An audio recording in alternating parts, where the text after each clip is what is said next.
This is the Lone Crater YouTube. We hope this video helps. You start by verifying the port and essentials. Identify whether your USB-C is audio capable or power only. Next, get the correct adapter, a USB-C to 3.5mm adapter with a built-in DAC if needed, or the Earphones' native Type-C cable. Make sure your operating system is up to date and that audio drivers are installed.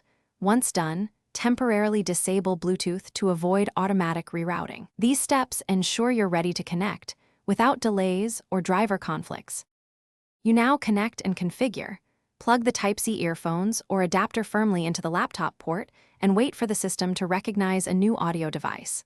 Open sound settings and choose your earphones as default output and, if applicable, input. If audio sounds off, change the sample rate or bit depth to match the earphone specs. For Pro DACs, set 48K Hz or 96K Hz as needed. Make sure volume levels are moderate, and test playback and microphone in a simple app. You finish by testing playback, microphone, and any inline controls across multiple apps to confirm full functionality. If something fails, try a different USB-C port, reboot, or reinstall the audio driver. Once done, check the adapter on another device to isolate hardware issues. Make sure the port isn't power only. Some laptops label ports or list specs in the manual, and power-only ports won't carry audio.